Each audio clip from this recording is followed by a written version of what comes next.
Philadelphia ஊழியங்கள் வழங்கும் திறந்த வாசல் நேரம்.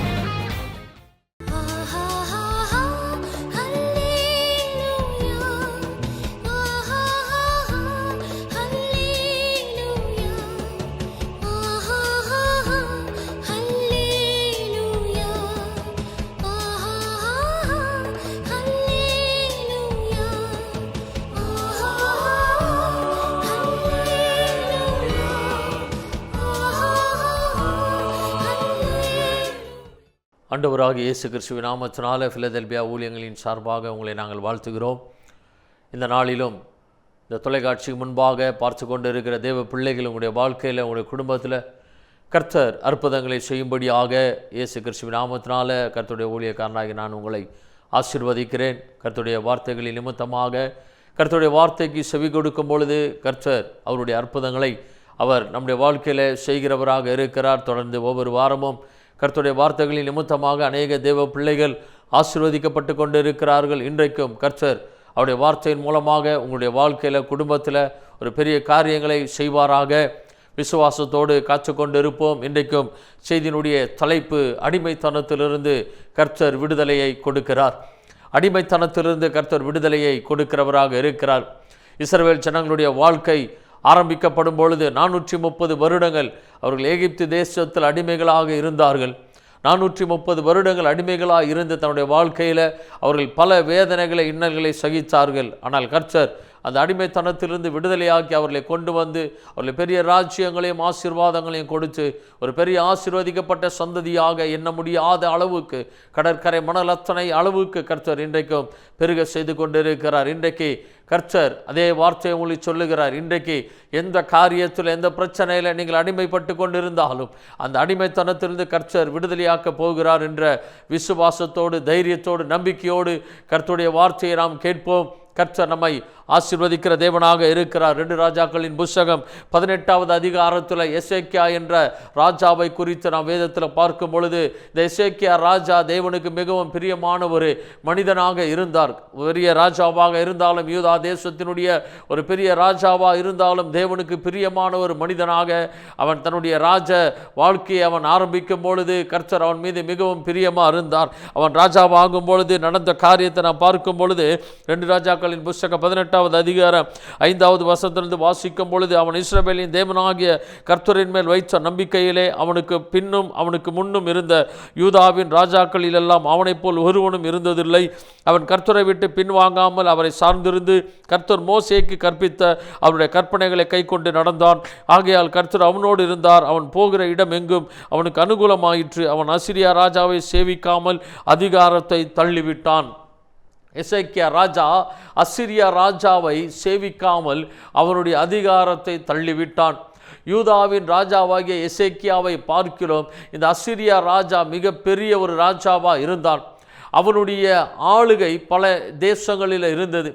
யூதாவின் ராஜாவையும் யூதா தேசத்தையும் அவன் ஆளுகை செய்ய வேண்டும், அடிமைப்படுத்த வேண்டும் என்று இருந்த அந்த சூழ்நிலைமையை எசேக்கியா ராஜா அவனுடைய அதிகாரத்தை தள்ளிவிட்டான். ஏனென்றால் எசேக்கியா ராஜாவோடு தேவனாகிய கர்த்தர் இருந்தபடினால எசேக்கியா அவன் மீது இருந்த தேவையில்லாத அதிகாரத்தை தள்ளிவிட்டான். அசீரியா ராஜாவினுடைய அதிகாரத்தை தள்ளிவிட்டான். எசேக்கியாவை குறித்து வேதவசனம் சொல்லப்படுகிறது, அவன் இஸ்ரவேலின் தேவனாகிய கர்த்தர் மேல் வைத்த நம்பிக்கையிலே அவனுக்கு இருந்த ராஜாக்களில் அவனை போல் ஒருவனும் இருந்ததில்லை. இஸ்ரவேலின் தேவனாகிய கர்த்தர் மேல் வைத்த நம்பிக்கையிலே நம்மை உண்டாக்கின தேவனாகிய கர்த்தர் மீது நாம் எவ்வளவு நம்பிக்கை வைக்கிறோமோ, எவ்வளவு விசுவாசம் வைக்கிறோமோ, அந்த நம்பிக்கை, அந்த விசுவாசம் நமக்கு இருக்கிற காணப்படுகிற அடிமைத்தனத்தை உடைக்கிறதா இருக்கிறது. கண்டிப்பாக தேவனாகிய கர்த்தர் விடுதலை ஆக்குவார். இந்த அடிமைத்தனத்தை தேவன் உடைப்பார் என்ற அந்த நம்பிக்கை, விசுவாசம் நமக்குள்ளாக பெருகும் பொழுது கர்த்தருடைய அற்புதங்கள் நடக்கிறதா இருக்கிறது. இஸ்ரவேல் ஜனங்கள் எகிப்து தேசத்தில் அடிமைகளாக இருந்த பொழுது அவர்கள் நினைத்தார்கள், 400 வருடங்களுக்கு மேலாக அவர்கள் அடிமைகளாக இருந்தார்கள். அந்த சந்ததிகள் அடிமைகளாக இருந்த பொழுது அவர்களுக்கு நம்பிக்கை இல்லாமல் இருந்திருக்கலாம், இனி ஒருபோதும் இதிலிருந்து விடுதலை கிடைக்காது என்று. ஆனால் கர்த்தர் ஆபிரகாமுக்கு கொடுத்த வாக்கு தத்தத்தை அவர் நிறைவேற்றினார். அடிமைத்தனத்திலிருந்து விடுதலையை கர்த்தர் கொடுத்தார். எசேக்கியா ராஜாவின் மீது அசீரியா ராஜாவினுடைய ஒரு அடிமைத்தனம் இருந்தது. யூதா தேசத்தின் மீது அந்த அசீரியா ராஜாவினுடைய ஒரு அடிமைத்தனம் இருந்தது. யூதா தேசத்தை அடிமைப்படுத்த வேண்டும் என்று இருந்த அந்த அசீரியா ராஜாவினுடைய அதிகாரத்தை எசேக்கியா ராஜாவான பொழுது அவன் தள்ளிவிட்டான். ஏனென்றால் அவன் தேவனாகிய கர்த்தர் மேல பெரிய நம்பிக்கையை வைத்திருந்தான். அவனுக்கு முன்னால் இருந்த எல்லா ராஜாக்களை பார்க்கல இவனுக்கு அதிகமான ஒரு நம்பிக்கை கர்த்தர் மீது இருந்தபடியினால அவனைப் போல ஒரு ராஜா இல்லை என்று வேதத்தில் வாசிக்கிறோம். அவன் கர்த்தரை விட்டு பின்வாங்காமல் அவரை சார்ந்திருந்து கர்த்தர் மோசேக்கு கற்பித்த அவருடைய கற்பனைகளை எல்லாம் கை கொண்டு நடந்தான். இந்த தைரியம் எப்படி வந்தது? இந்த அடிமைத்தனத்திலிருந்து கர்த்தர் யாருக்கு விடுதலை கொடுக்கிறார்? எப்பொழுது இந்த அடிமைத்தனத்தினுடைய கட்டு உடையம் என்று பார்க்கும் பொழுது கர்த்தருடைய கற்பனைகளை கை கொண்டு நடக்கிற மனிதன் மீது, கர்த்தருடைய கற்பனைகளை கை கொண்டு நடக்கிற குடும்பத்தின் மீது எப்படிப்பட்ட அதிகாரத்தினுடைய அடிமைத்தனம் இருந்தாலும் அந்த அடிமைத்தனத்தை அதிகாரத்தை தேவன் உடைக்கிறவராக இருக்கிறார். இன்றைக்கு கடன் பிரச்சனை, வியாதிகள், பலவீனம், இன்றைக்கு மனிதர்களுக்கு ஏகப்பட்ட பிரச்சனைகள் இருக்கிறது. ஒவ்வொரு பிரச்சனைகளும் ஒரு அடிமையாக அந்த மனிதனையும் அந்த குடும்பத்தையும் வைத்து கொண்டு இருக்கிறது. அந்த பிரச்சனை, அந்த கஷ்டம் அவனை அடிமைப்படுத்தி வைத்து கொண்டு இருக்கிறது. எப்பொழுது இந்த பிரச்சனையிலிருந்து நான் வெளியே வர முடியும்? எப்பொழுது இந்த வியாதி நீங்கி நான் குணமாவேன்? இப்படி ஒவ்வொரு சூழ்நிலைமை, கடன் பிரச்சனைகளிலிருந்து, பொருளாதார நெருக்கடிகளிலிருந்து, எதிர்ப்புகளிலிருந்து, இப்படி பலவிதமான காரியங்கள் மனிதர்களை சூழ்ந்து அவர்களை அடிமைப்படுத்தி கொண்டிருக்கிறது.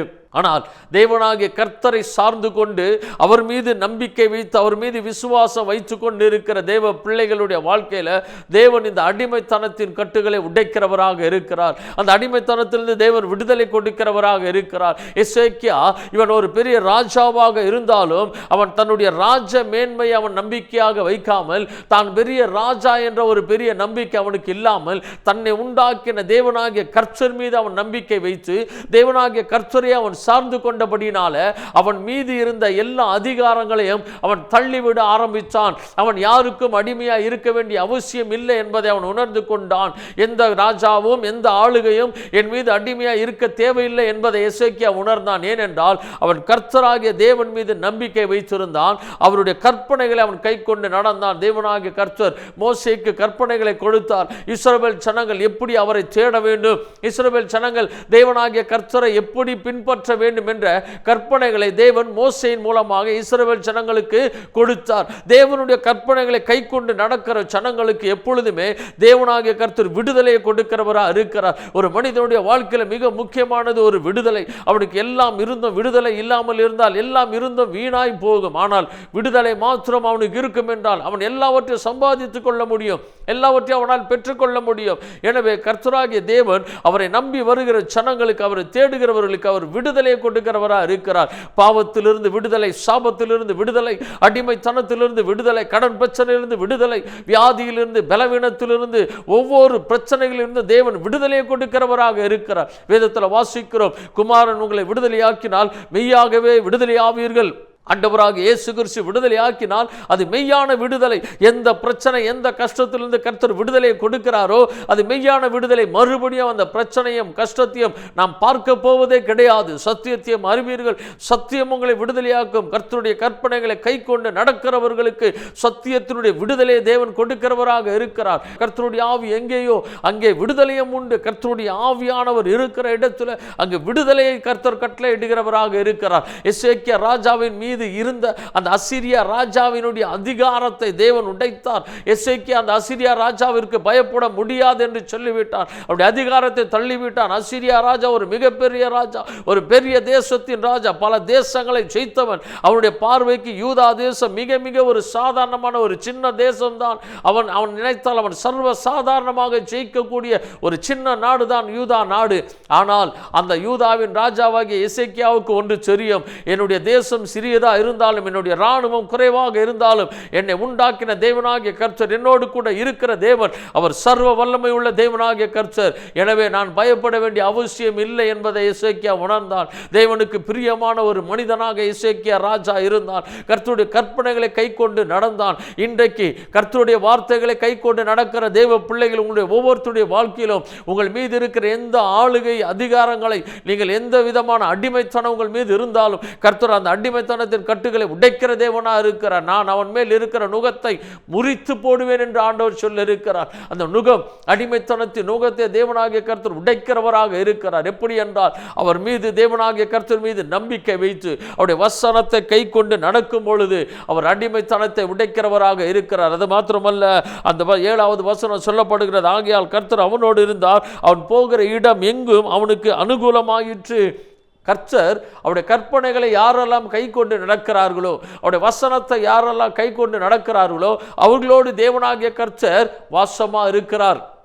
அவர்களோடு தேவன் நடக்கிறார், அவர்களோடு தேவன் இருக்கிறார். நன்றாய் புரிந்து கொள்ள வேண்டும். சவுல் தேவனுக்கு கீழ்ப்படியாமல் போன பொழுது பரிசுத்த ஆவியானவர் அவனை விட்டு விலகினார் என்று வேதத்தில் வாசிக்க முடியும். கர்த்தருடைய வார்த்தைக்கு கீழ்ப்படியாமல் சவுல் தன்னுடைய ராஜ்யத்தில் இருக்கும் பொழுது கர்த்தர் அவனை விட்டு விலகிவிட்டார்.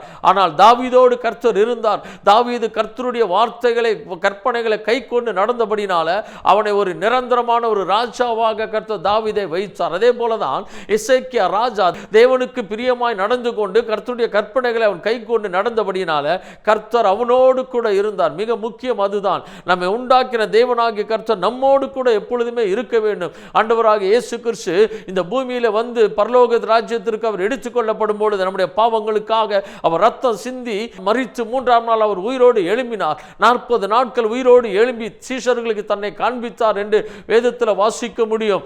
இதோ உலகத்தின் முடிவு பரியந்தம், நம்முடைய வாழ்க்கையின் கடைசி நம்மளோடு கூட தேவன் இருக்கிறவராக இருக்கிறார். எப்படி என்றால், அவருடைய வசனத்தை கை கொண்டு நடக்கும் பொழுது, அவரை விசுவாசிக்கும் பொழுது, அவரை நம்பி இருக்கும் பொழுது அவர் நம்மோடு கூட இருக்கிறார். நாம் போகிற இடமெல்லாம் அனுகூலமாய் மாறினது. எசேக்கியா போன இடத்திலெல்லாம் கர்த்தர் ஒரு அனுகூலத்தை உண்டு பண்ணினார். அவன் போன இடத்திலெல்லாம் அவனுடைய காரியங்கள் வாய்க்கப்பட்டது. 1வது சங்கீதத்தில் வாசிக்கிறோம், கர்த்தருடைய வேதத்தில் இரவும் பகலும் தியானமாய் இருக்கிற மனுஷர் பாக்கியவான். அவன் நீர்க்கால்களின் ஓரமாய் நடப்பட்டு தன் காலத்தில் தன் கனியை தந்து இலையுதிராதிருக்கிற மரத்தை போல் இருப்பான். அவன் செய்வதெல்லாம் வாய்க்கும் என்று வேதத்தில் பார்க்க முடியும். அவன் செய்வதெல்லாம் வாய்க்க, அவன் போகிற இடமெல்லாம் அவனுக்கு அனுகூலமாயிற்று. கர்த்தர் அவனோடு கூட இருந்தபடினால அவன் போகிற எல்லா இடத்திலும் கர்த்தர் அவனுக்கு ஒரு அனுகூலத்தை உண்டு பண்ணினார். அவனுக்கு நல்ல ஒரு சாதகமான சூழ்நிலையை தேவனாகிய கர்த்தர் உண்டு பண்ணினார். அசீரியா ராஜாவினுடைய அதிகாரத்தை அவன் சேவிக்காமல் அவருடைய அதிகாரத்தை தள்ளிவிட்டான். அசீரியா ராஜாவை அவன் சேவிக்க முடியாது என்று சொல்லிவிட்டான். தன்னை விட அவ்வளவு பெரிய ராஜா, அவ்வளவு பெரிய தேசத்தினுடைய ராஜாவை அவன் தள்ளிவிட்டான். ஏனென்றால் கர்த்தராகிய தேவன் அவனோடு கூட இருக்கிறார் என்பதை எசேக்கியா நன்றாக அறிந்து கொண்டார். இன்றைக்கு கர்த்தருடைய வார்த்தையை பார்த்து கொண்டிருக்கிற, கேட்டுக்கொண்டிருக்கிற தேவ பிள்ளைகளே, உங்களுடைய வாழ்க்கையில் இன்றைக்கு எந்த காரியம் அடிமைத்தனத்தில் இன்றைக்கு உங்களை ஆட்படுத்தி கொண்டு இருந்தாலும் சரி, எந்த அடிமைத்தனம் உங்களை அடிமைப்படுத்தி கொண்டு உங்களை வேதனைப்படுத்தி கொண்டு இருந்தாலும் சரி, இன்றைக்கு கர்த்தர் அந்த அடிமைத்தனத்திலிருந்து விடுதலை கொடுக்கிறவராக இருக்கிறார். ஒரே காரியம், என் தேவனாகிய கர்த்தரை இன்னும் நான் அதிகமாய் நேசித்து அவர் மீது நான் நம்பிக்கை வைத்து அவருடைய வசனத்தை நான் கை கொண்டு நடப்பேன் என்கிற ஒரே ஒரு உறுதியும் விசுவாசமும் நமக்குள்ளாக இருக்க வேண்டும். அப்போஸ்தலனாகிய பவுல் சொல்லுகிறார், எல்லாவற்றையும் செய்ய எனக்கு அதிகாரம் உண்டு, ஆனால் எல்லாம் எனக்கு தகுதியாயிராது என்று சொல்லுகிறார். இந்த உலகத்தில் வாழும் பொழுது இந்த உலகத்தினுடைய எல்லா காரியங்களையும் செய்வதற்கு நமக்கு அதிகாரம் இருந்தாலும், ஆனால் தேவ பிள்ளைகளுக்கு எல்லாம் தகுதியாயிராது. ஏனென்றால் தேவனாகிய கர்த்தர் என்ன சொல்லி இருக்கிறாரோ அதை கேட்டு செய்யும் பொழுது மாத்திரமே கர்த்தர் அவர்களோடு கூட இருந்து அவர்களுக்கு அற்புதங்களையும் அதிசயங்களையும் செய்கிற தேவனாக இருக்கிறார். எனவே ஆண்டவரே, என்னுடைய காரியங்கள், இந்த பிரச்சனை, இந்த கஷ்டம், இந்த மனிதர்கள், இப்படிப்பட்ட ஆளுகை என்னை அடிமைப்படுத்தி கொண்டு இருக்கிறது. பல ஆண்டுகளாக நான் இந்த அடிமைத்தனத்தில் இருந்து கொண்டு இருக்கிறேன். சாபத்தினால் அடிமைத்தனம் இருந்து கொண்டு இருக்கிறது. இந்த எல்லா அடிமைத்தனத்தில் எங்களை விடுதலை ஆக்கும் ஆண்டவரே என்று சொல்லி கர்த்தரை உறுதியாய் பிடித்து கொண்டு அவருடைய வசனத்தை கை கொள்ளும் பொழுது ஒரு பெரிய விடுதலையை கர்த்தர் கொடுத்து ஒரு பெரிய சாட்சியாக தேவன் மாற்றுகிறவராக இருக்கிறார். வேதத்தில் வாசிக்கிறோம், உம்மை உறுதியாய் பற்றி கொண்ட மனதை உடையவன் உம்மையே நம்பி இருக்கிறபடினால அவனை பூரண சமாதானத்துடன் காத்துக்கொள்ளுவீர் என்று வேதத்தில் வாசிக்கிறோம். அவரை உறுதியாய் பற்றி கொள்ளும் பொழுது எசேக்கியா ராஜா தேவனை உறுதியாக பற்றி கொண்டான், தேவனை விசுவாசித்தான், தேவன் மீது நம்பிக்கை வைத்தான், தேவனுடைய கற்பனைகளை, தேவனுடைய வார்த்தைகளை கை கொண்டு நடந்தான். கர்த்தர் அவனோடு கூட இருந்தார். அவன் போகிற இடமெல்லாம் அனுகூலமாயிற்று.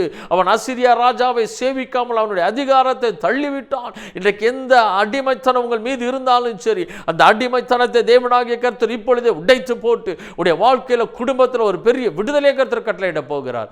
நம்ம இணைந்து செபிக்க போகிற ஆண்டவரே, என்னுடைய வாழ்க்கையில் ஒரு பெரிய விடுதலையை கொடுப்பீராக, அடிமைத்தனத்தை மாற்றுவீராக, உடைய வசனத்தை நான் கை கொண்டு நடப்பேன் என்று சொல்லி நம்ம இணைந்து செபிக்கலாம். கர்த்தர் பெரிய காரியங்களை இன்றைக்கு உங்களுடைய வாழ்க்கையில செய்வாராக. நாம் எல்லாரும் இணைந்து செபிக்கலாம். பரலோக பிதாவே, நம்மளும் நன்றி நிறைந்த இருதயத்தோடு துதிக்கிறோம், ஸ்தோத்திரிக்கிறோம். ஆசீர்வதிக்கப்பட்ட இந்த வேளையிலும் நோக்கி நாங்கள் பார்க்கிறோம் ஆண்டவரே. எசேக்கியா ராஜா ஆண்டவரே, உம்முடைய வசனத்தை கைக்கொண்டு, உம்முடைய கற்பனைகளை கைக்கொண்டு உம் மீது வைத்த நம்பிக்கையில் ஆண்டவரே, கர்த்தர் அவனோடு கூட இருந்தீர். அவன் போன இடமெல்லாம் அனுகூலமாக்கினீர் ஆண்டவரே. அசிரியா ராஜாவை அவன் சேவிக்காமல் அவன் அதிகாரத்தை தள்ளிவிட்டான். உடைய அடிமைத்தனத்தை கர்த்தர் மாற்றினீரே. இன்றைக்கு அதே போல் ஆண்டவரே, எந்த காரியங்களினாலும் உடைய பிள்ளைகள் அடிமைத்தனத்தில் வேதனைப்பட்டு கொண்டு இருக்கிறார்களோ, அந்த அடிமைத்தனத்தில் கர்த்தர் ஒரு பரிபூர்ண விடுதலை கர்த்தர் கட்டளையிடுவீராக ஆண்டவரே. இப்படி நாம் மகிமைப்படுவதாக, ஆசீர்வதிப்பீராக, உயர்த்துவீராக. இயேசு கிறிஸ்துவின் நாமத்தில் வேண்டுகிறோம் நல்ல பிதாவே. ஆமென், ஆமென். God bless you. கர்த்தர் உங்களை ஆசீர்வதிப்பார். உங்களுடைய அடிமைத்தனத்தின் கட்டுகளை கர்த்தர் உடைத்து உங்களுக்கு விடுதலையை கர்த்தர் கொடுத்து உங்களை மேன்மைப்படுத்துவாராக. ஆமென். மேலும் விவரங்களுக்கு நீங்கள் தொடர்பு கொள்ள pastor V. Simon, master of divinity, Philadelphia ministry, number 324, Konnur high road, cellphone 9884569467 மற்றும் 9790826578.